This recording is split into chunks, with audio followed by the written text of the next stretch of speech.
Bonjour à tous et bienvenue dans Long Live, le podcast de la longévité. Aujourd'hui, nous recevons une enseignante un peu particulière puisque Florence Servan-Schreiber se dit professeure de bonheur. Et vous le savez, le bonheur est un levier essentiel pour bien vieillir. Alors, qu'est-ce que le bonheur ?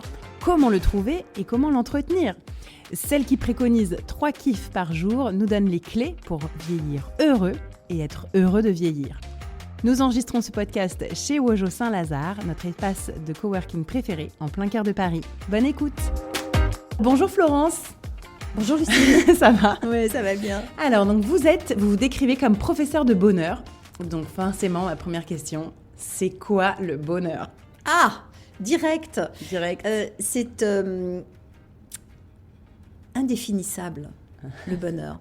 En revanche, ce que l'on sait, c'est qu'il y a certains ingrédients, il y a certains comportements, il y a certains types de liens qui vont nous aider à nous sentir plus épanouis. Et quand même, une chose sur le bonheur, c'est qu'il est extrêmement variable. Donc il faut juste savoir ça, c'est pas un bloc le bonheur, ce sont des moments, ce sont des situations qui vont être remplacées par des choses moins agréables et puis il va revenir, il va remonter, donc c'est une vague en fait. Voilà, si je devais le définir, c'est une vague. C'est fluctuant, mais comment est-ce qu'on peut dire, est-ce que tu es heureux du coup, si c'est fluctuant et que c'est juste des moments ? Comment est-ce qu'on peut savoir si on est dans le bonheur ou si finalement ça va pas trop, mais on arrive quand même à s'accrocher à des petits trucs ? Comment est-ce qu'on sait si on est à sa place ? La question à poser, c'est « es-tu heureux maintenant ? Es-tu heureux tout de suite ? Comment te sens-tu » Il vaut mieux commencer par « comment te sens-tu » ? On aura déjà plus d'informations que « heureux ». Je suis toujours frappée par les gens qui disent « oh là là, moi je suis tellement heureux », je suis presque émerveillée parce que je ne sais pas ce que ça veut dire, puisque à tout instant, il peut se passer quelque chose qui vient casser cette énergie-là. Donc, et comme à tout instant, il peut se produire quelque chose qui nous met dans cette énergie-là. Donc, juste comprendre que le bonheur, en tout cas la sensation d'être heureux ou heureuse, nous donne de l'élan parce qu'on a envie que ça continue.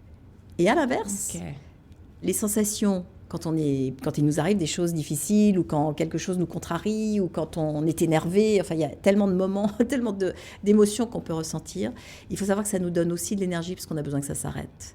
Donc, ne pas se dire que le bonheur est tellement mieux que le reste. Le bonheur fait partie d'un ensemble.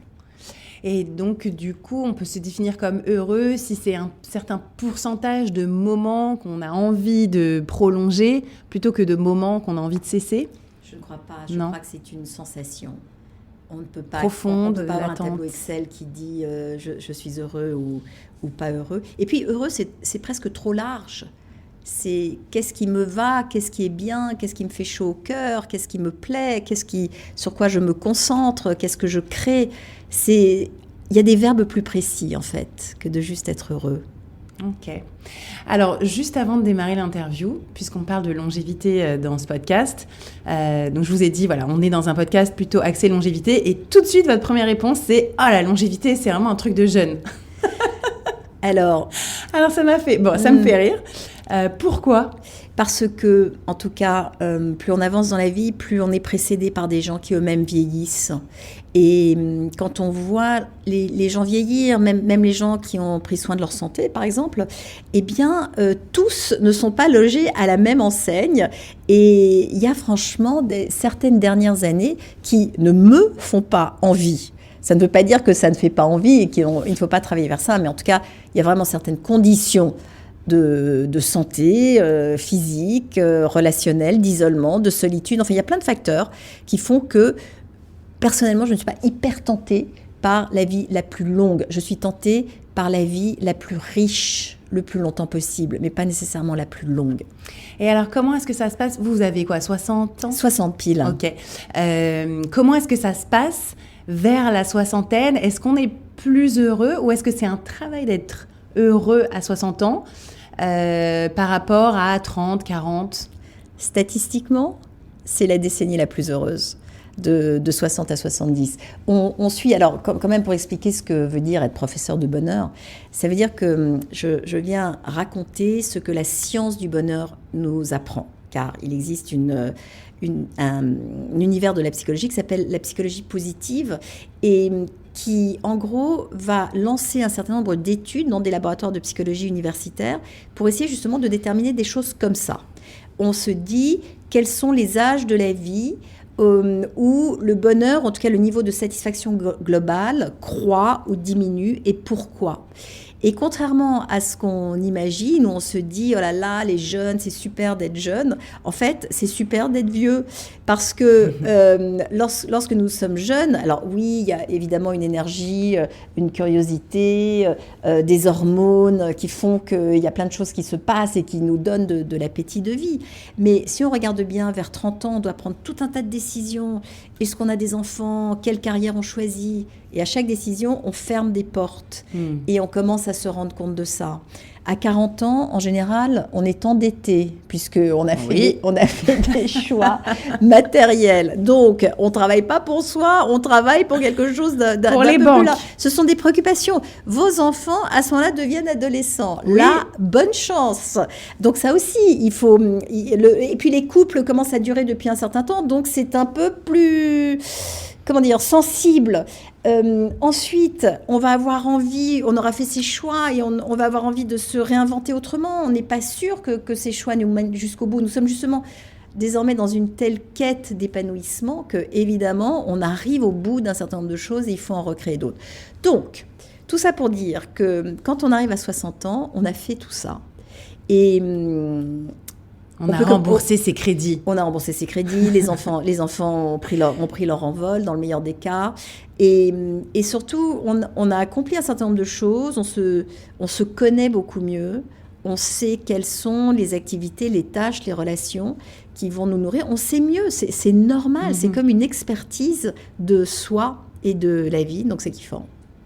Et 3 kiffs par jour, donc c'est le nom de votre livre que vous avez écrit il y a au moins 15 ans. C'est ça. Ouais. Qui continue à se vendre. Et donc, vous avez créé la Kiff Academy. Oui, la 3 Kiff Academy. La 3 Kiff Academy. Comment est-ce que ça se traduit? Est-ce que c'est vraiment 3 kiffs par jour? Genre, j'ai bu un café, finalement, il était bon et c'était sympa? Ou est-ce qu'il faut aller chercher soi-même, s'obliger à vraiment vivre 3 moments agréables par jour? Je peux donner un peu de théorie? Oui. Ok, nous parlons ici de longévité.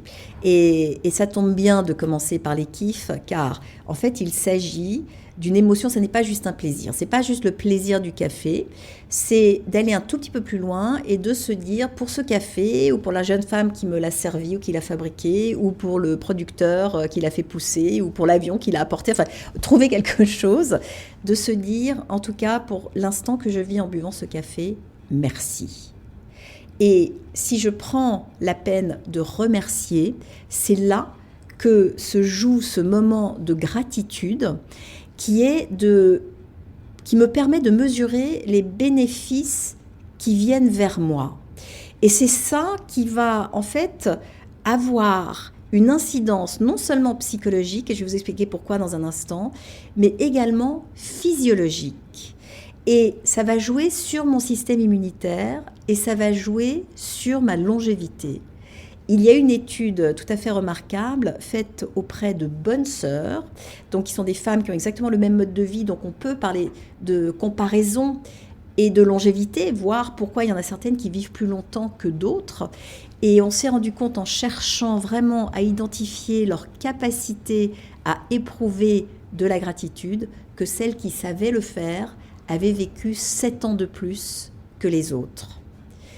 Donc, qu'est-ce qui se passe? Lorsque nous éprouvons 2 choses, le sentiment d'amour, et quand je parle d'amour, ça n'est pas uniquement l'amour amoureux, c'est-à-dire que ça n'est pas juste sexuel ou romantique, mais c'est l'élan que nous avons les uns les unes envers les autres, comme cet instant que nous passons, peut être qualifié d'un micro-moment d'amour parce que nous sommes totalement concentrés l'une sur l'autre. Vous m'écoutez, je vous écoute, on se regarde, on se voit.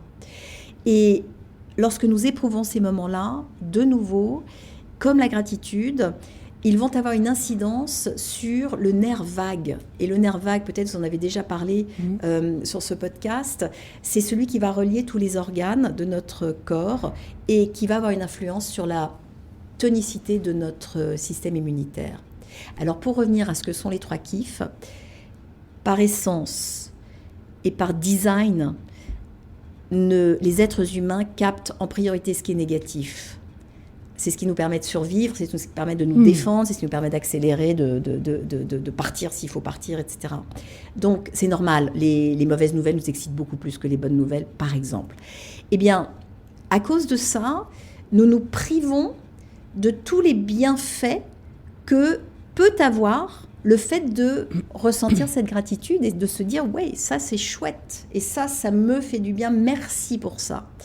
Donc, c'est une pratique qui implique volontairement d'aller chercher ce qui, dans la journée, donc je n'ai pas besoin d'être en alerte permanente, mais de revenir sur le déroulement tout à fait classique de ma journée, et peut-être que le café en était un, et peut-être que le train à l'heure en était un, et peut-être qu'une conversation que nous avons eue en était un, et peut-être que c'est parce qu'aujourd'hui le ciel est bleu. Donc c'est juste de se dire, je suis quelqu'un qui a de la chance.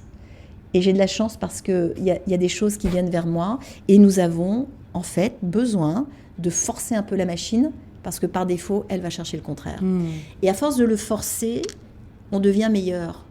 Et donc, à force de devenir meilleur, c'est comme ça qu'on gagne en longévité, qu'on gagne en meilleure santé, qu'on gagne tous les bénéfices de la gratitude. Donc, si je comprends, est-ce que c'est de se connecter finalement au monde complexe dans lequel on vit, où finalement chacun fait un peu le meilleur pour soi? Par exemple, pour ce café, où là, vraiment l'exemple de ce matin, j'ai pris donc le RER-E que je ne prends jamais, parce que par la force des choses, il y avait des problèmes de train.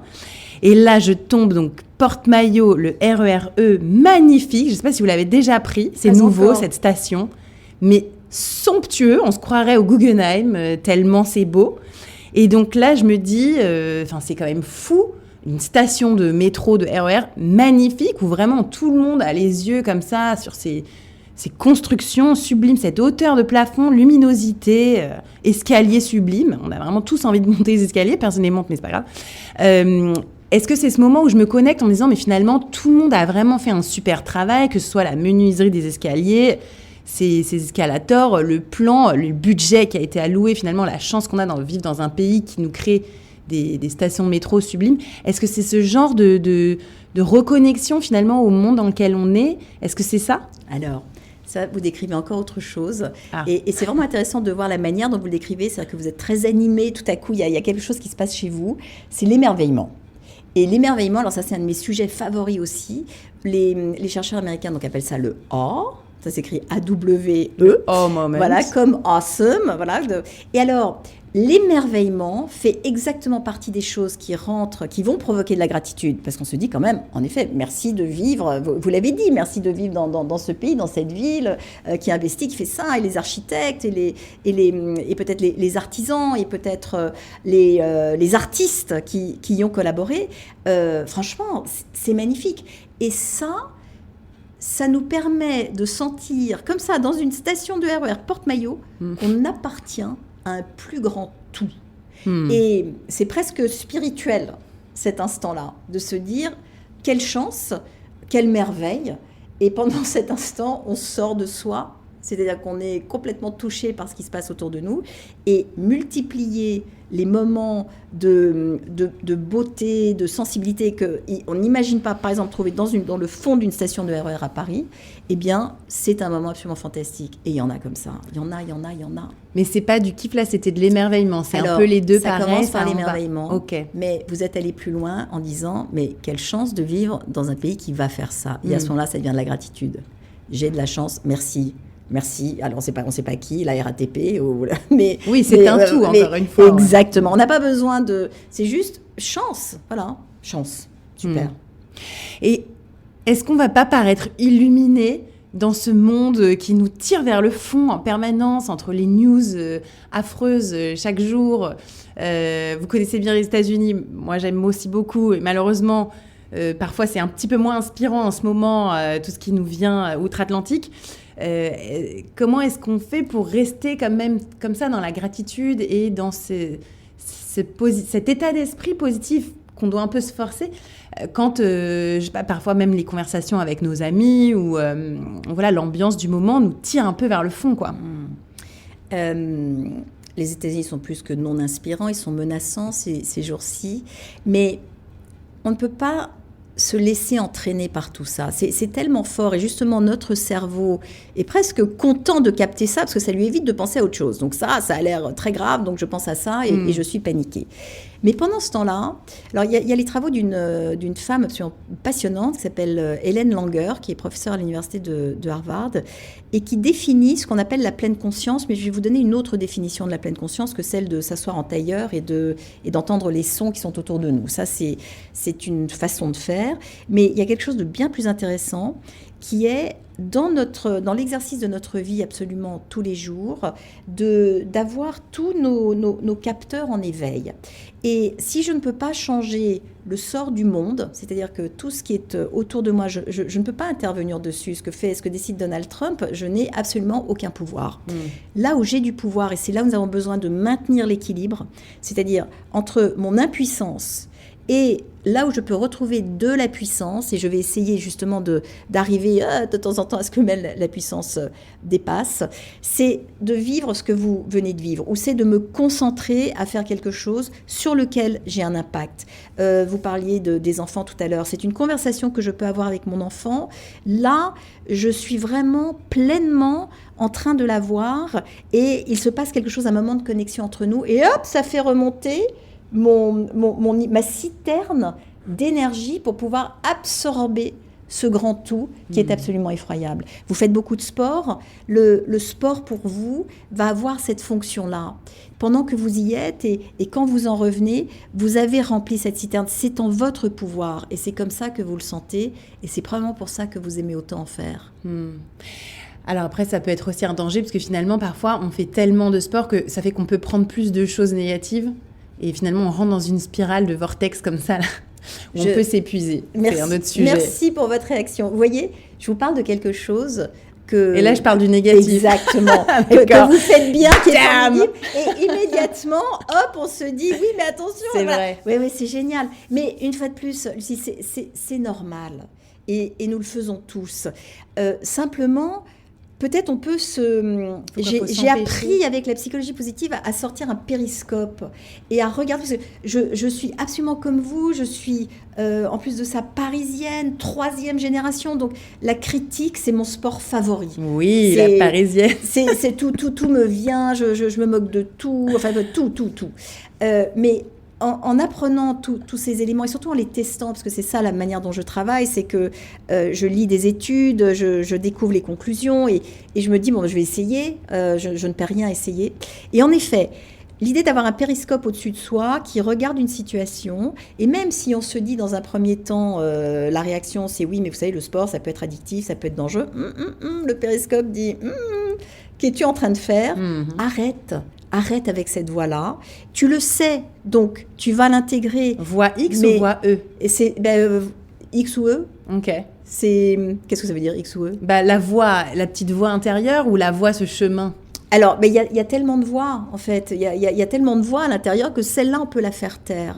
Et puisque nous parlons de voix, il y a un autre instrument, outil en psychologie positive, là cette fois-ci qui a été théorisé par Christine Neff, qui est une autre chercheuse, qui est ce qu'on appelle l'autocompassion. Alors l'autocompassion, c'est quelque chose auquel on va faire appel quand on vit quelque chose de difficile. Parce que on s'est aperçu que, de nouveau, dans notre mécanique négative, si je vis quelque chose de difficile, en général, je vais me faire un reproche qui va avec. Et voilà, tu t'es encore mise dans cette situation-là. Alors qu'en fait, j'en sais rien, si c'est une rupture amoureuse, on se dit, ben voilà, tu t'es encore débrouillée pour te mettre dans cette situation-là. Alors que si c'était une copine, on lui dirait, viens là, je te fais un câlin. Et en fait, nous avons besoin d'apprendre, dans ces situations-là, non pas à nous accabler en plus, parce que ça c'est bon, hein, on est déjà suffisamment attaqué par l'extérieur, mais d'avoir ce réflexe de faire parler l'autre voix qui vient nous apporter du réconfort. Donc ça aussi, c'est une vision à l'envers. Donc en fait, c'est une pratique finalement, comme de faire du yoga plusieurs fois par semaine ou du pilates comme c'est votre cas ou moi d'autres sports. C'est un peu une sorte de gymnastique à un peu s'obliger à faire, parfois se forcer au début quand on n'a pas forcément envie d'aller toujours dans la gratitude ou l'état d'esprit positif.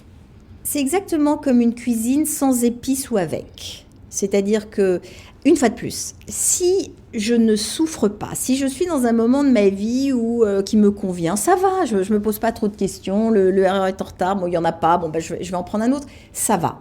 Mais vous parliez du chaos autour de nous, ce chaos nous affecte, ce chaos nous réveille notre impuissance. Donc, quand notre impuissance est réveillée, c'est pas agréable. Et à ce moment-là, d'avoir le réflexe de se dire, c'est comme si je pouvais ouvrir mon placard d'épices et prendre du paprika fumé parce que ce serait meilleur. Et bien je me dis, tiens, je peux peut-être essayer la gratitude au lieu de râler dans mon RER E. Eh bien, est-ce que je ne me demanderais pas ce qui se passe? Et puis à ce moment-là, paf, il y a cette station absolument incroyable qui se présente. Donc c'est fait. Et on a gagné ça. Donc ça s'incorpore dans les moments où on s'en souvient. On n'a pas besoin de se dire, c'est pas une obligation de se dire, il faut que je sois sans arrêt positif, ça n'existe pas. Mais si jamais ça va mal, de se dire, est-ce qu'il n'y a pas quelque chose dont j'ai entendu parler? Car c'est de l'information, cette psychologie positive. C'est ça qui est formidable. Et comme dans tout domaine, avec plus d'informations, je prends de meilleures décisions, puisque je peux choisir le paprika. Donc je sais que ce sera meilleur. Avant de passer à d'autres sujets, je voulais conclure sur ça. Donc moi, j'ai lu un livre, donc encore une fois d'un Américain, Steve Magness. Je ne sais pas si vous connaissez, mais je vous recommande la lecture de ses ouvrages. C'est un livre qui a beaucoup vendu, ça s'appelle Do Hard Things, donc faites des choses difficiles. Et donc lui, il est plutôt dans quand il y a des moments durs où on est un peu down, aller creuser un peu au fond pour voir, sans éviter en fait d'aller mal, justement vraiment accepter quoi, ça va pas, on creuse vraiment le fond du gouffre pour voir vraiment la cause profonde, quitte à un peu aller chercher là où ça fait mal quoi. Et moi, ça m'a quand même beaucoup aidé finalement cette méthode, notamment donc en 2023 quand j'ai eu des difficultés avec mon entreprise. J'avais beaucoup d'insomnie, beaucoup de moments un peu difficiles et finalement d'accepter que je dormais pas. Pourquoi? Creuser au fond. Pourquoi est-ce que je dors pas? L'écrire sur un carnet. Pourquoi je dors pas? À quoi je pense? Finalement, d'aller un peu creuser dans le mal, ça m'a quand même aidé finalement à aller mieux et à m'en sortir. Bien sûr, mais de nouveau, c'est une façon de faire que nous sommes libres chacune et chacun de tester. Et pour certains, ça va nous aider, ça va permettre de vraiment aller voir et d'aller au fond.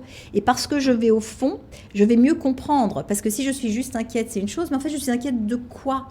Et on va creuser pour savoir, mais c'est quoi?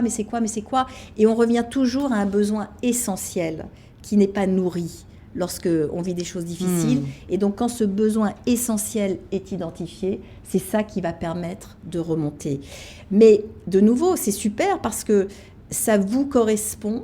C'est également ce qu'on fait en thérapie. Alors, il ne faut surtout jamais oublier dans tout ce que je raconte que pendant ce temps-là, la psychologie existe. C'est-à-dire ce qui n'est pas la psychologie positive, c'est la psychologie qui nous soigne et qui nous aide à comprendre, et qui nous aide à passer des caps, et qui nous aide à en parler, et qui nous aide à être vus, à être entendus, et qui nous permet, par exemple, d'aller au fond. On peut aussi le faire de façon accompagnée, ce que vous décrivez. Et évidemment, c'est totalement utile.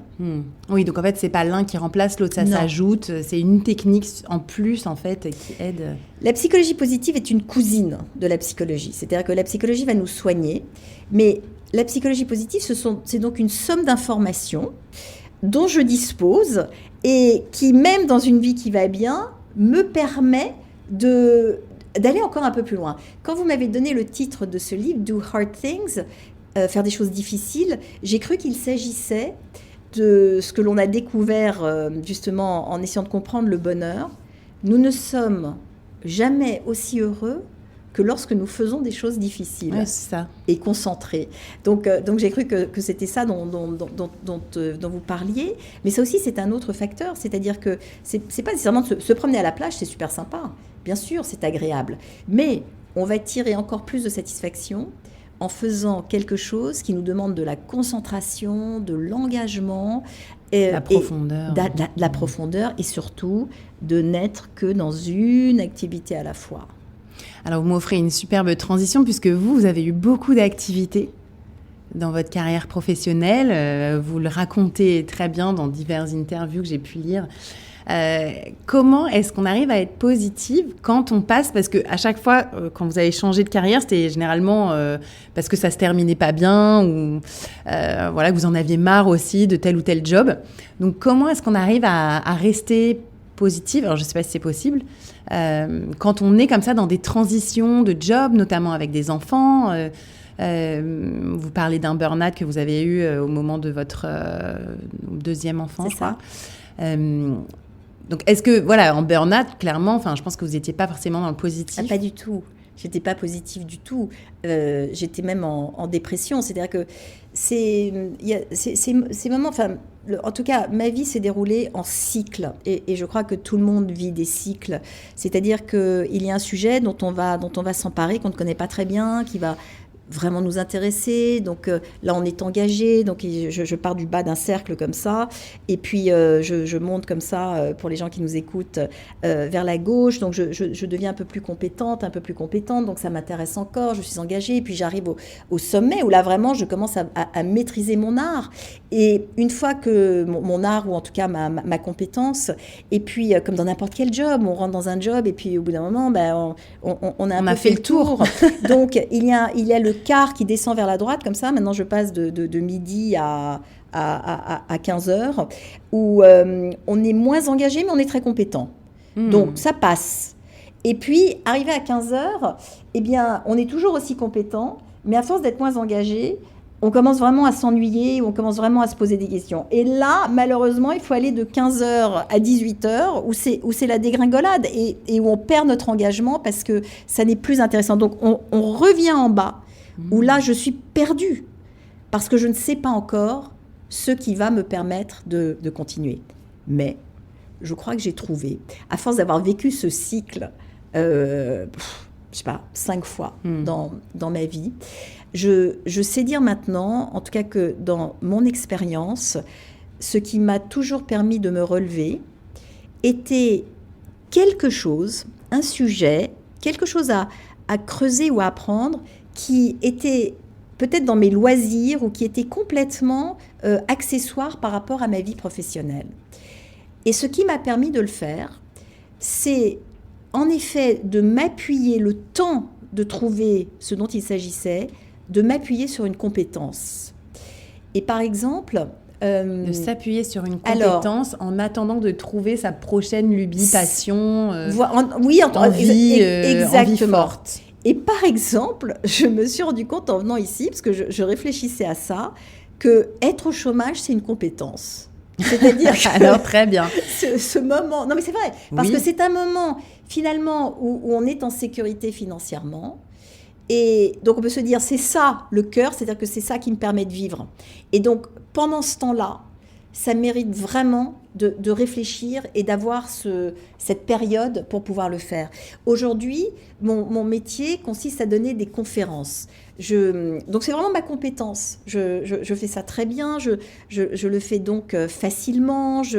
Eh bien, pendant ce temps-là, maintenant je sais, quand je dis, si tu en as fait beaucoup, peut-être tu as moins envie d'en faire. En effet, j'ai moins envie d'en faire.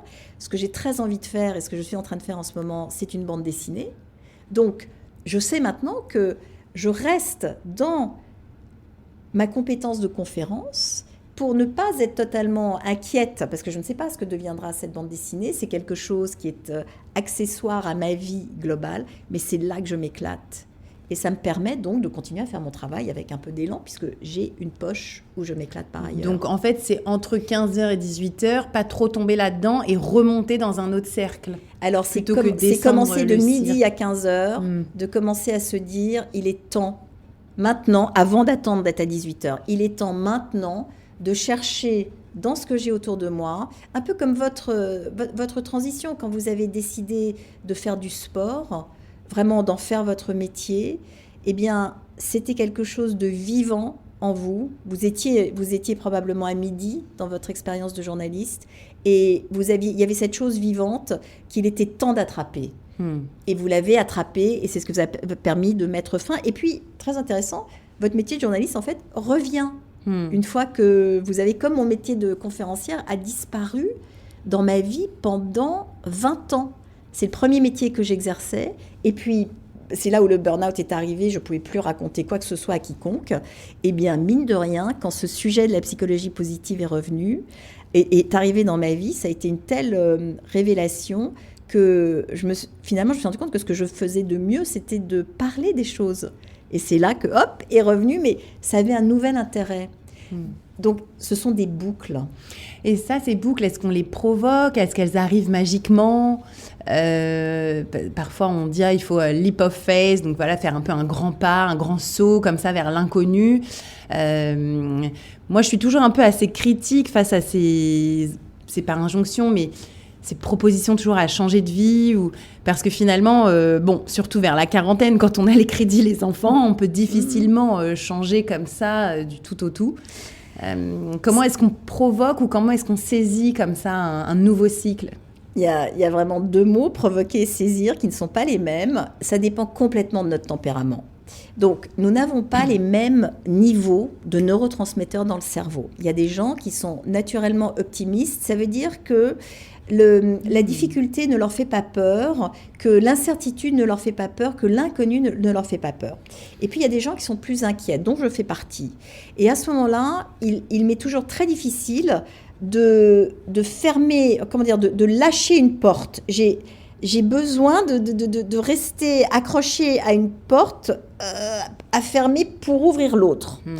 Donc, je suis pas douée pour... le grand saut. Oui, le grand saut. Et pourtant, alors c'est marrant, parce que physiquement, je me jette hors d'avion, je marche sur le feu, je fais des choses qui me provoquent des très fortes sensations. Mais sur le plan comme ça, professionnel de ma vie, je ne le fais pas. Mais je le provoque. C'est-à-dire que inconsciemment, quand je me suis retrouvée au chômage, c'était pas mon choix. Je l'avais pas formulé comme ça, mais je m'étais débrouillée pour être dans une situation qui était tellement ubuesque qu'évidemment, on a fini par me mettre dehors. Donc, vous voyez, c'est quand même... et je ne dis pas, je suis une victime. Non, je dis, je me suis finalement bien débrouillée parce que mon absence de motivation le message a été compris par d'autres et ce sont eux qui m'ont poussé. Et c'est comme un sponsor qui vous pousse. Et finalement, en perdant quand mon emploi m'a quitté, c'était comme un sponsor qui me mettait dehors et qui m'a dit maintenant il faut y aller ma fille. Ok. Et donc ça c'est quand même des moments, finalement ça reste quand même assez fort alors que c'était il y a longtemps, ça reste quand même assez présent j'imagine à l'intérieur de vous. C'est des moments que vous avez quand même vécu difficilement, ou est-ce que vous en avez entre guillemets que des bons souvenirs, ou en tout cas est-ce que ça a été que positif? Non, pas bons souvenirs, mais pas bons souvenirs sur le moment. Mais heureusement que ça s'est produit. C'est-à-dire que vraiment, ce qui compte dans nos décisions, il y a 2 façons de les regarder. Soit elles étaient sur le moment, c'était vraiment la décision qu'il fallait prendre. Soit sur le moment, c'était difficile à vivre. Mais si je me retourne, après avoir métabolisé, après avoir transformé des choses, après avoir appris des choses nouvelles, heureusement que ça s'est produit. Et là, pour le coup, si mon tempérament n'est pas de me jeter dans le vide, mon tempérament consiste vraiment à regarder ce qui s'est passé avant et à me dire, mais quelle bonne idée, alors que c'était dur sur le moment. Mais sans ça, je n'en serais pas là à avoir autant de plaisir à faire ce que je fais. Alors, je voudrais qu'on parle de la maternité et des enfants. Donc, les vôtres sont grands maintenant, plus de 20-30 ans. Oui, c'est ça. Voilà, vous avez passé le cap. Ouais. Comment est-ce qu'on arrive à éduquer des enfants de façon positive? Je pense que c'est pas forcément... Alors, c'est vrai que pour les tout petits, on voit très bien, on va au parc, tout est beau, on mange des trucs nouveaux, c'est fun. Quand ils commencent à avoir 8, 10, 15 ans, c'est plus difficile, eux aussi sont confrontés à des moments pas toujours faciles, les copains, l'école. Comment est-ce qu'on arrive à éduquer des enfants dans le monde dans lequel on vit de façon plutôt orientée vers la gratitude, Alors, sans paraître bisounours? Les bisounours. Les pauvres bisounours, ils se font critiquer absolument de part et d'autre, alors que, par exemple, on ne critique jamais les Télétubbies qui ont pourtant la même vie. Oui, je ne sais pas pourquoi on s'en prend toujours c'est moins culturel. Aux pauvres bisounours, c'est ça. Alors que les Télétubbies, leur vie est exactement pareille. Le ciel est bleu, l'herbe est verte. Mais on a besoin comme je vous le disais tout à l'heure, de ramener ça, d'introduire ça dans la vie de nos enfants. Nous allons élever nos enfants comme nous avons été élevés. Ça, c'est vraiment mon observation, c'est que l'expérience que nous avons eue avec nos propres parents va plus conditionner la façon dont nous allons nous comporter avec eux que les théories qui existent autour de nous. Okay. Donc, si nous avons envie de les orienter vers quelque chose qui est peut-être plus profond, plus communicant, plus gratifié que ce que nous avons vécu, car chaque génération a aussi son style d'éducation. On a l'impression que c'est nous qui choisissons tout, mais nous sommes très, très, très imprégnés de ce qui se passe autour de nous. Nous allons devoir commencer à changer des choses chez nous. C'est-à-dire que cette gratitude, par exemple, on va commencer par soi, de manière à pouvoir leur montrer l'exemple et que ce soit leur réalité, comme la vie de nos parents était la réalité à laquelle nous avons, nous, été confrontés. Mais ensuite, on peut évidemment introduire des pratiques. Il se trouve qu'à la maison, ce terme de 3 kiffs que j'utilise est né du fait de vouloir partager cette pratique avec nos enfants qui, à ce moment-là, étaient préadolescents. Et donc, plutôt que de leur parler de gratitude où ils n'allaient absolument pas m'écouter, en disant « Maman, c'est encore une de tes lubies », je leur ai parlé de kiff et ça, ils ont compris. Et c'est devenu comme ça, à la maison, c'est vrai, une pratique à table, donc le soir. On dit « Bon, toi, quels sont les kiffs de ta journée ?» Il y a 2 règles. On ne commente pas et on ne critique pas. Très difficile à faire dans notre culture. Mais on écoute ce que dit chacun. Et vous allez voir qu'il y a quelque chose de très transitif, c'est-à-dire quand j'entends mes enfants dire quelque chose, j'en sais rien, même si c'était j'ai mangé un délicieux sandwich au jambon, ce que ça va provoquer chez moi, c'est de dire mais tiens, mais qu'est-ce que j'ai mangé moi aujourd'hui ? Et ça me rajoute un kiff à ma liste, puisque je n'ai droit qu'à 3 dans la conversation familiale. Et c'est très très touchant de savoir ce que les gens qui nous sont le plus proches reconnaissent comme étant leur chance ou leur gratitude. Donc, à force de faire ça, nos enfants sont des adultes aujourd'hui qui sont tout à fait capables d'être reconnaissants pour la vie qu'ils ont. Mais alors, comment est-ce qu'on fait pour démarrer ça ? Donc, moi, là, maman d'enfants de 10-14 ans, clairement à table, parfois c'est super et parfois aléatoirement, c'est pas super, assez imprévisible entre pré-ado et ado. Comment est-ce qu'on implémente ça en disant « Allez, raconte-moi, qu'est-ce qui s'est bien passé de ta journée ? Ou est-ce que tu as eu un kiff ?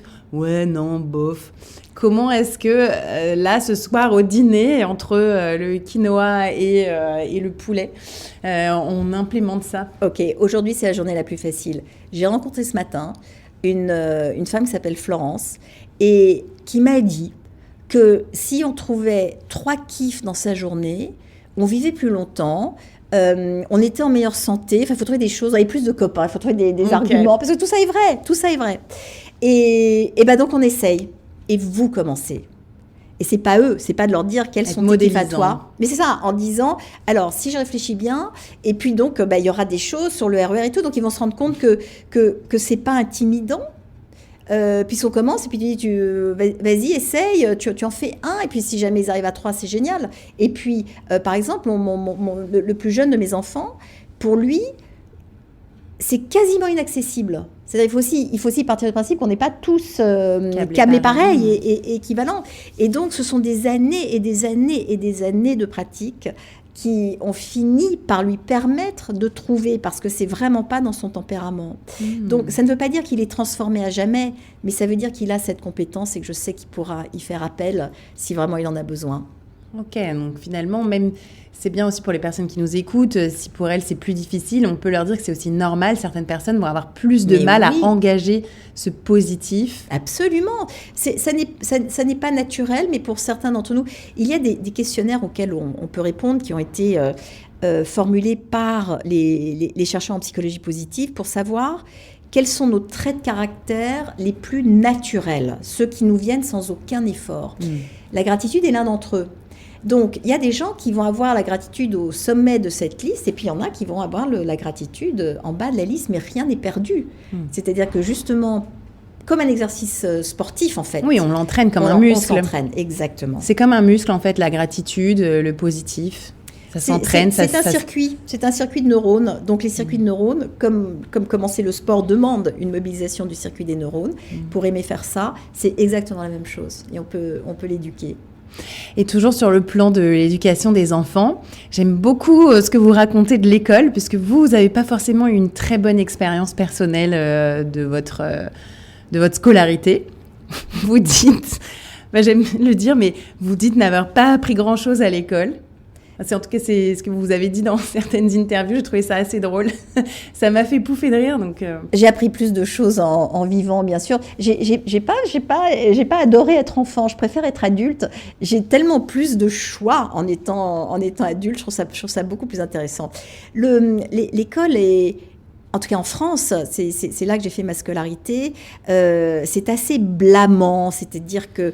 ça ne va jamais. Non, ça ne va jamais. On part d'une somme de 20 points, par exemple, et puis on n'arrête pas de nous en enlever. Et puis on voit ce qui reste à la fin. On ne nous en donne pas assez dès le début. Mais, ouais, déjà, si on avait 50, on nous en enlèverait encore plus. Bon, déjà, il y a cet aspect-là. Et puis, je viens d'apprendre quelque chose, mais donc à 60 ans. Je me suis toujours battue contre des difficultés de mémorisation. Mémorisation des noms propres, donc évidemment la géographie, l'histoire, les maths, n'en parlons pas, les chiffres font partie de ces troubles. Il y a une explication, il y a une partie de mon cerveau qui n'est pas complètement développée, donc c'est déjà miraculeux que je sois arrivée à faire ce que je fais avec cette partie de cerveau en moins. Mais tout à coup, c'est maintenant que je suis déculpabilisée en me disant, ce n'était pas une question, comme on m'a dit, ne travaille pas assez, ne fais rien. On me faisait les pires reproches. J'étais au max de mes possibilités et je ne le savais pas. Aujourd'hui, je le sais. Donc, quand on a une petite différence, or, beaucoup de nos enfants ont des petites différences. Je ne sais même pas dire ce qu'est un individu normal. On a de plus en plus de difficultés à trouver ce qu'est quelqu'un de typique. Il y a beaucoup plus de gens atypiques. Notre éducation est totalement formatée. Donc, si jamais on n'est pas exactement dans les clous, on n'y prend pas plaisir. C'est quand même énormément d'années de notre vie. Voilà, ça aurait pu être plus kiffant. Alors, comment est-ce qu'on fait quand on est parent d'enfants pour les accompagner sur cette scolarité très formatée qui, moi, je pense, finalement, n'est juste... Enfin, je suis d'accord, peut-être que l'école n'est faite que pour 20% des gosses et les 80 autres pourcents qui sont tous différents dans plein de façons différentes vont être un peu en galère et se trouver bien plus confortables dans les études supérieures et en étant adulte ou en apprenant sur le tas. Comment est-ce qu'on fait ? Parce que malgré tout, il faut y passer, il faut avoir au moins son bac ou quelque chose d'équivalent. Comment est-ce qu'on fait pour les accompagner de façon positive, sans non plus tout le temps leur dire que l'école est nulle ? Enfin, c'est pas nul, bien sûr, on a quand même de la chance que ça existe, parce que c'est quand même une institution qui nous aide à progresser malgré tout.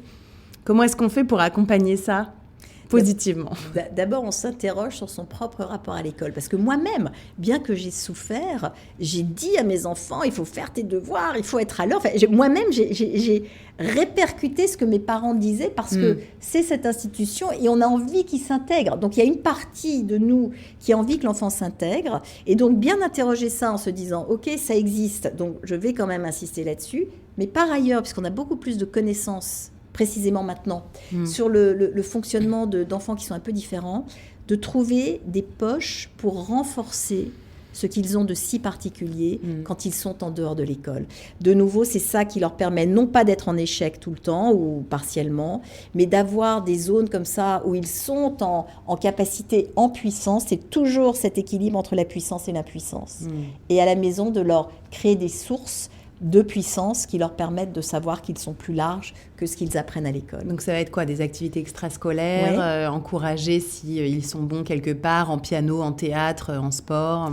Oui, les aider à trouver sans trop les obliger à le faire, parce que sinon, il y a un moment, ils vous en veulent. Vous savez, dès que, par exemple, si un enfant est bon musicien ou sensible à la musique et qu'on lui dit « tu vas être musicien », il n'a plus envie de le faire. Il y a une rentabilité de l'activité qui nous démotive. Je vais vous le dire autrement. Okay.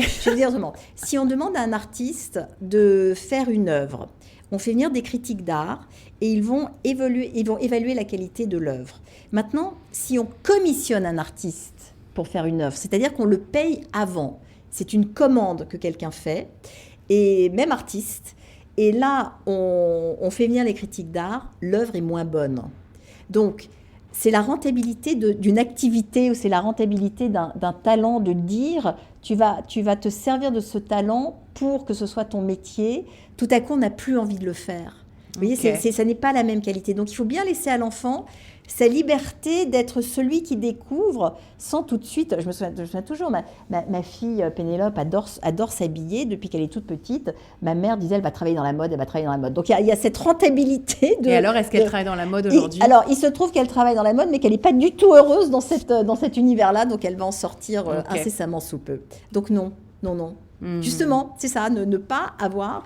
parce que c'est ma préférence de ne pas me dire ça, ce sera ton métier. Ok, donc en fait, les ouvrir à plein de choses sans attente.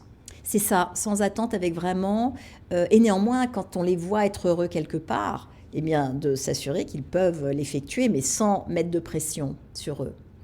C'est difficile, ça, de ne pas mettre de pression Très difficile. Sur les enfants. Très difficile parce qu'ils reflètent des choses de nous, en plus. Et que nos enfants... Si on regarde les enfants des copines...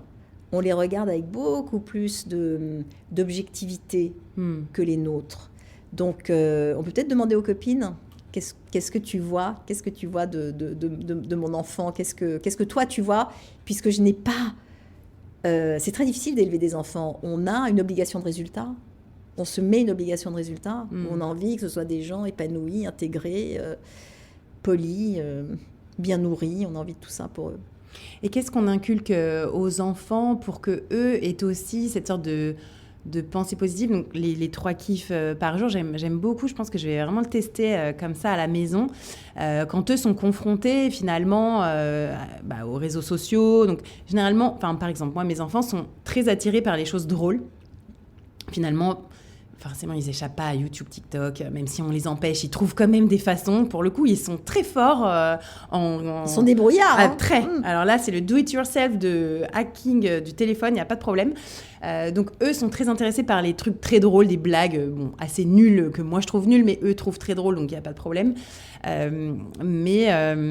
Comment est-ce qu'on les met un peu en garde, comment est-ce qu'on les protège ? Est-ce que c'est possible de protéger ces enfants de tous les problèmes qu'il y a autour d'eux, entre la drogue, l'addiction aux réseaux sociaux, aux jeux vidéo, tous ces sortes de dangers. Comment est-ce que vos enfants ont réussi à passer outre tout ça ? Je n'ai pas la réponse, j'aimerais avoir la réponse. Ce que j'observe chez mes enfants, c'est qu'ils sont allés s'exprimer en opposition à ma génération sur des territoires qui étaient les leurs, et ça c'est normal. Donc il se trouve que chez les miens, ça a été les jeux vidéo, ensuite ça a été les expérimentations sexuelles différentes de celles de ma génération, les garçons, les filles, vous voyez, enfin tout ça est beaucoup plus ouvert. Donc je ne peux pas les mettre en garde. D'abord, il y a dans ces 2 cas précisément, il n'y a pas de danger, mais je peux observer en restant assez fidèle à mes valeurs et en me disant que s'ils doivent revenir à des valeurs qui sont les miennes, je les ai tenues. Mais je reconnais que, et aujourd'hui, les adultes qu'ils sont des gens qui... Alors, ils font plein de choses que moi, je ne faisais pas, et c'est complètement génial, et je suis fascinée de les regarder, ça me passionne. Mais les valeurs sont bonnes. Néanmoins, cette invasion de TikTok, des réseaux, moi, je ne sais pas les gérer. Je suis très contente de ne pas avoir la responsabilité de tout petits enfants là en ce moment. Je vous souhaite beaucoup de courage. Merci. Mais chaque génération s'est adaptée à la nouveauté. Je ne suis absolument pas partisane de dire le monde d'avant était mieux. Le monde d'avant était différent. Et chacun d'entre nous est exposé. Leur cerveau fonctionne différemment du mien. Le cerveau de vos enfants fonctionne différemment du cerveau des miens. Aussi, on est dans une époque, et quand on était au Moyen-Âge, on était dans l'époque du Moyen-Âge, et à la Renaissance, c'était différent, et pendant la guerre, c'était différent. Donc, voilà, ce sont nos données, on fait avec. Et j'aimerais terminer cette conversation par votre carrière, et que vous avez repris maintenant dans la psychologie des entreprises, le bonheur en entreprise. Donc là, vous me dites que vous êtes allé faire juste avant l'interview, vous me parlez d'une conférence que vous avez donnée vers des militaires français pour leur parler du bonheur, donc le bonheur en entreprise ou en tout cas dans l'armée. Comment est-ce qu'on arrive à parler de ça sans que ça paraisse full bullshit désormais, happiness manager, donc on a un peu critiqué les... voilà, c'est quand même un métier sujet à critique. Comment est-ce qu'on peut parler encore maintenant de psychologie positive au travail ? Une fois de plus, ce n'est pas la pensée positive. Hein. J'insiste vraiment sur cette différence-là. Et pourquoi les malheureux happiness officers s'en prennent plein la figure de nouveau, parce que c'est notre culture qui est contre. Oui, c'est vrai. Par définition, on ne peut pas être pour. On ne peut pas être pour quelque chose qui... mais si on est contre, là, c'est complètement génial. Je constate que quand on parle de cette science du bonheur en entreprise, c'est beaucoup plus... en tout cas en ce moment, là vraiment je peux parler de cette année, parce que tous les ans les focus évoluent, c'est de laisser de la place aux émotions des collaborateurs. C'est là où nous en sommes aujourd'hui. C'est-à-dire que les gens, si nous on considère que nous vivons dans le chaos, vous et moi, c'est vrai pour les gens qui travaillent avec nous et qui travaillent autour de nous. Donc tout le monde est confronté à des situations qui sont difficiles. Il faut qu'il y ait de la place pour ça aussi, c'est-à-dire qu'il y a des baisses de régime, il y a des difficultés, il y a des ruptures dans la vie des gens, il y a des problèmes de santé, des choses qui leur arrivent, et il faut que ça puisse avoir sa place de tolérance, voire même de soutien, dans un environnement professionnel, plutôt que de dire on joue tous au baby-foot et tout le monde sera heureux. Vous voyez, on n'en est plus du tout là. On est, toute la communication aujourd'hui autour de la santé mentale permet aussi de se rendre compte qu'à l'intérieur de l'entreprise, il y a des difficultés de santé mentale. Toute cette vague de burn-out, qu'est-ce que c'est ? C'est une perte de sens. C'est là où les instruments de la psychologie positive arrivent. C'est pas pour dire... j'en sais rien, travaillons plus le mercredi, et quoique ça fait du bien, mais c'est de se dire comment est-ce qu'on conserve du sens, comment on donne la parole aux gens. Est-ce que, par exemple, on introduit cette pratique des kiffs dans une réunion ? Est-ce qu'on commence d'abord par demander aux gens comment ils se sentent, juste pour que ce soit posé là, et qu'à ce moment-là, ça leur permette d'être concentrés sur leur travail ? C'est ça les questions qu'on se pose. Est-ce que c'est possible, ça, finalement, arriver à une réunion et dire ça va pas, en ce moment je dors pas parce que mon enfant est avec Parcoursup, c'est galère, et donc on a des soucis. Est-ce que ça, c'est quand même audible ou Ça devrait pouvoir l'être. Ok. Ouais. Parce qu'ensuite, ça permet de passer... Alors, il y a une autre façon de faire, hein, c'est de plutôt commencer par ce qui va. C'est-à-dire, oui, je ne dors pas, mais pour qu'une réunion soit créative, voilà, pour qu'une réunion soit créative et compétente et coopérative surtout, il vaut mieux commencer par des bonnes nouvelles. Mais même ça, on ne le fait pas. C'est-à-dire qu'on va plutôt arriver en pestant, tout le monde râle, et on dit, hop, on se pose, allez, un kiff chacun, et ensuite on attaque la réalité. Alors, ok, génial. Moi, j'adore aussi cette idée, mais par exemple, je me vois difficilement le faire. Pourtant, moi, j'ai la réunion du mardi, c'est le weekly, on se parle. Je me vois difficilement dire, là, d'un coup, à mes 4-5 prestataires, allez, maintenant, une bonne nouvelle par personne. Comment est-ce qu'on l'implémente comme ça ça fait un peu faux, non ? J'ai rencontré aujourd'hui une personne qui m'a raconté, c'est tout, on a le droit d'être curieux, okay. on a le droit de changer. Mais oui, mais moi c'est comme ça que j'ai commencé. J'arrive, c'est pour ça que je trouve que cette science est fantastique, parce que ça n'est pas une lubie personnelle. Il se trouve que les gens qui pratiquent, on a fait tellement d'études dessus qu'on peut raconter les bénéfices. Franchement, il serait absurde de ne pas essayer. C'est plutôt ça. D'accord. Et donc, il faut d'abord en être convaincu à titre personnel. Essayez d'abord à la maison. Ah ouais, et tout à fait. Moi, c'est comme ça. J'ai d'abord essayé avec mes enfants. On y est arrivé. Donc après, j'ai essayé avec mes copains. Mes copains qui sont des créatifs parisiens. Donc, le niveau de résistance est absolument énorme. Et bien, on y est arrivé. Et aujourd'hui, ça fait maintenant plus de 10 ans que nous avons une célébration annuelle avec ces gens-là. On est 20 autour de la table, parce que je ne peux pas mettre plus de gens quand j'ai mis toutes les tables de chez moi bout à bout. Et on ne fait que ça. On se réunit pour faire les kiffs. Et donc, pour se dire, cette année, ce qui a été fantastique, et personne ne raterait cet événement-là. C'est vraiment le moment le plus uplifting, enfin le plus enthousiasmant de l'année, bien plus que les fêtes de famille habituelles.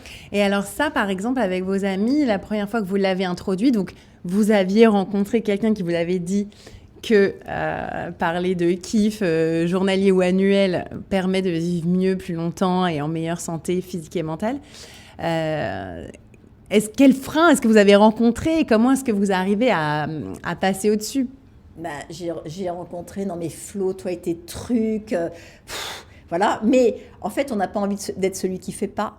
C'est-à-dire qu'il vaut mieux avoir déjà peut-être converti son conjoint, comme ça on est au moins 2 autour de la table à accepter de le faire et de dire vas-y essaye. Et puis on commence par... Il y a des gens qui sont plus ouverts que d'autres, donc on passe la parole à quelqu'un de plus ouvert. On y arrive. Franchement, cessons d'avoir peur. Peur de quoi? Peur de... Justement, on a peur qu'on nous trouve, mais qu'on nous trouve quoi? En France, on a peur d'aller bien. Mais oui. Ou d'affirmer que ça va bien. Mais oui. Et par exemple, sur les réseaux sociaux, moi, je le vois. Alors, on parle des choses bien, mais par contre, dès qu'on raconte un truc négatif, on a beaucoup plus de likes, de commentaires, de partages. Oh, merci de nous partager tes moments d'Inde. Mais j'en ai 2 par an. Alors que les autres 360 jours par an, j'ai des trucs cool à vous raconter. Mais là, ça fait 700 likes. Mais par contre, si je dis que j'ai une maladie, là, c'est 7000. Oui, personne n'achèterait un journal de bonnes nouvelles. Ah non. Il y a plein de gens qui se sont cassés les dents en essayant de faire ça. Parce que c'est moins engageant pour nous. Mais je reviens à l'objectif de cette pratique, qui est de rajouter du soleil. En fait, j'ai appris tout ça en Californie. Pour moi, c'est vraiment le contraste entre Paris et la Californie, c'est que je rajoute du soleil dans ma vie critique que je maintiens, mais je rajoute quelque chose. C'est pas d'enlever, c'est pas de remplacer. Je mets quelque chose en plus qui est vraiment agréable à faire en plus. Donc du coup, sur toutes ces injonctions à aller bien, par exemple là, il y a une trend sur les réseaux sociaux, donc c'est la critique de la morning routine. Parce que donc, pendant des années, tout le monde racontait sa morning routine plus ou moins parfaite. Et aujourd'hui, c'est la critique de la morning routine. Ça sert à rien. Il y a une injonction à la morning routine parfaite. C'est une aliénation du capitalisme qui fait qu'on doit gérer son temps pour arriver au diktat d'une société. Donc, finalement, en fait, on entend toujours le pour, le contre. C'est difficile parfois de rester sur sa voie et sur son soleil. Qu'est-ce que vous dites Est-ce que c'est intrinsèquement, c'est une motivation intrinsèque que vous avez de toute façon, quoi qu'il arrive? De quoi? C'est pas la pensée positive, mais ce chemin permanent vers le soleil. J'en suis bien incapable d'être tout le temps comme ça, mais je sais, comme je vous le disais tout à l'heure, aller le chercher quand j'en ai besoin. Parce que tout n'est pas rose. Parfois, les gens me disent mais avec tout ce que vous savez, vous devez être heureuse tout le temps. Alors absolument pas. Je suis confrontée aux mêmes choses que chacun d'entre nous, aux difficultés de mes enfants, à la gestion de mon entreprise, à la panne d'inspiration, à la relation avec mon mari. Enfin, tout ça, c'est compliqué. Au RER, enfin, c'est la vie. Donald Trump, enfin, je ne suis exemptée absolument de rien. Donc, dans certains moments, ça m'est complètement utile. J'aime la créativité. La créativité, c'est vraiment quelque chose, c'est un sujet que j'aime parce que j'aime me sentir comme ça dans ces moments de flux où je suis hyper concentrée. Donc ça, ce sont probablement les outils que j'utilise le plus, tout ce qui est lié à ça, parce que je sais que c'est vraiment ça qui, fait remonter mon niveau d'énergie. Donc ça, oui, je m'en sers très souvent. La gratitude, vraiment, je me prends parfois, je me tape sur la main en me disant, mais attends, fais tes kiffs, c'est pas possible de râler autant. Okay. Et voilà, et à ce moment-là, ça vient. Non, il n'y a aucune injonction. Donc c'est finalement de se rendre compte, quoi. Et sur la morning routine... c'est quoi votre morning routine, Florence? Non, c'est pas, vous m'avez parlé de pilates là ce matin. C'est pas ça. Il est normal que ça s'émousse. Tout s'émousse. Quand s'émousser, c'est que ça perd de... J'adore ce mantra, je vais le garder. Tout s'émousse. Tout s'émousse. Tout perd de l'intensité. C'est, une fois de plus, préprogrammé. Sinon, on serait tellement exalté qu'on ne pourrait plus faire de choix et qu'on ne verrait pas arriver le danger. Donc, tout se normalise. Et tout ce qui est lié à nos sens, par exemple, se normalise. Si je mange quelque chose de délicieux, la première bouchée est la meilleure. La deuxième, je suis déjà habituée. Donc, j'admire les gens qui arrivent à faire une morning routine de plus d'une semaine. Pour moi, parce que moi j'ai plutôt besoin de nouveautés. Mais je comprends très bien que ce soit quelque chose qui aide et que la régularité rassure, ancre. En plus de ça, ce qu'on y fait est plutôt extrêmement positif pour la suite de la journée. Mais je comprends très bien qu'au bout d'un certain temps, on dise « Ah ben alors, assez, donnez-nous autre chose ». Et comme les réseaux sociaux ont formidablement accéléré la rapidité des propositions. Il y a aussi ça maintenant, c'est qu'on est dans l'attente que quelque chose nous tombe dessus et que ce soit mieux. Ouais. Et là, pour vous, du coup, à 60 ans, what's next, en fait? Qu'est-ce qui va continuer de vous animer? Comment est-ce que vous avez envie de continuer votre carrière? Peut-être 10 ans, 15 ans, 20 ans? Vous voyez où? Je ne travaille déjà plus depuis 15 ans. Quand je dis que je ne travaille plus depuis 15 ans, je n'ai jamais autant travaillé. Si on prend ça en valeur de temps et d'énergie passée, mais je n'ai plus l'impression que c'est du travail. J'ai juste l'impression que c'est de l'expression, que je suis dans une place qui est la mienne. Et donc vraiment, rien n'est une torpeur. C'est ça qui est fantastique. Donc, je veux juste continuer à vivre de la sorte. Donc, je vous parlais de cette bande dessinée. Pourquoi je fais une bande dessinée? Parce que ma direction à moi, c'est le Far West. Le Far West, c'est cette image des films de cow-boys où on va vers un territoire qu'on ne connaît pas. Et là-bas, on ne sait pas ce qui se passe. On sait qu'il y a le Pacifique au bout, mais je vais vers ça. J'ai compris maintenant, je sais que j'ai toujours besoin d'aller vers mon Far West. Donc aujourd'hui, c'est une bande dessinée, c'est quelque chose qui me prend beaucoup de temps, m'a pris beaucoup de temps, mais c'était un travail passionnant qui m'a permis de revenir aussi c'est une bande dessinée sur l'audace, donc d'essayer de comprendre d'où vient mon audace. Qu'est-ce que c'est? Est-ce que c'est la manière dont j'ai été éduquée? Est-ce que ce sont les choix que j'ai faits? Enfin, essayer de comprendre d'où ça vient. Donc, c'est un travail d'une part introspectif, et puis c'est tellement amusant de travailler avec un dessinateur qui va mettre tout ça en forme. Et vraiment, mon fantasme le plus fou, c'est d'être un personnage de cartoon. Donc là, je suis dessinée, donc ça m'amuse beaucoup. Donc, après la bande dessinée, je vais trouver autre chose. Je vais trouver de nouveau quelque chose que je n'ai encore jamais fait. Et je vais y aller. Et je fais confiance au monde, puisque le monde invente des choses. Les bandes dessinées, il y a 5 ans, existaient, mais n'auraient pas nécessairement traversé ma route en me disant c'est ça que j'ai envie de faire. Comme les propositions s'accélèrent, il va y avoir tout un tas de choses. L'intelligence artificielle et la connaissance de soi. Il y a des IA maintenant qui essayent de prédire ce qui va nous rendre heureux en fonction de ce qui nous a déjà rendu heureux. Évidemment, je m'intéresse à ça, mais les outils que j'ai trouvés développés par les universités sont à l'attention d'étudiants. Donc, ils leur disent, voilà, rentrez les moments où vous avez surmonté des choses, etc. Donc, moi, je suis là, comme bon élève, je rentre les moments parce que j'ai vraiment envie de voir ce que ça me propose. Et là, le résultat arrive et dit... Bon, et bien alors, à 60 ans, voilà ce qui va vous rendre heureux. Comme si 60 ans, c'était le bout de la vie, mais moi, je commence à 60 ans. Donc, je crois que c'est dans ma nature, je ne m'arrêterai jamais d'aller explorer ce qui vient après. Donc, je ne sais même pas vous dire ce que c'est. Et ça, c'est à vous, ou est-ce que c'est le propre de tout être humain, finalement, aller chercher sa curiosité et toujours l'exploration de nouvelles compétences ou de nouvelles connaissances ? C'est plus ou moins fort. Il y en a tout le temps. En tout cas, c'est le renouvellement de nos cellules et ce qui va nous permettre d'avancer, puisque nous sommes toujours dans la longévité. Donc, renouveler les cellules du cerveau, continuer à faire des choses. Si on ne continue pas à marcher, on ne marchera plus. Donc, c'est vrai pour tout le monde. Mais la curiosité, c'est plus personnel, je crois. À ce niveau-là, c'est plus personnel. C'est vraiment mon carburant. Mais il y en a plein d'autres, des carburants. Il y a le sens de la justice, il y a l'intelligence sociale, il y a la persévérance. Il y a des gens qui ont besoin d'aller vraiment profondément au bout des choses. Moi, c'est pas mon truc. Moi, j'ai besoin au contraire de plus sauter. De renouvellement. Ouais. Je ne suis spécialiste de rien, mais capable de beaucoup. Et c'est ça que j'ai fini par comprendre. Merci infiniment. On peut rappeler peut-être votre newsletter ? Oui, on peut. Sur laquelle s'inscrire. C'est ça, FlorenceServan-Schreiber.com, donc un site internet qui porte mon nom, où il y a absolument tout ce que je sais. C'est-à-dire que vraiment, ma mission, c'est de partager ce que j'apprends sur ce sujet-là. Donc, on peut trouver plein de choses, à la fois des formations, des articles, une newsletter hebdomadaire, il y a des conférences, il y a plein de choses. Et votre académie, 3 kiffs par jour. 3 kiffs Académie. La 3 kiffs Académie, les réseaux sociaux, bien sûr, Instagram et LinkedIn. Merci infiniment. Merci. Et votre BD va sortir quand ? En janvier prochain. Ok, très bien. On se tiendra au courant. Merci beaucoup. Merci à vous. Alors, qu'avez-vous pensé de cet entretien ? Et surtout, comptez-vous mettre en place les conseils de notre experte en bonheur ? Figurez-vous que le soir de l'enregistrement, j'ai testé à la maison, au moment du dîner, les 3 kiffs par jour.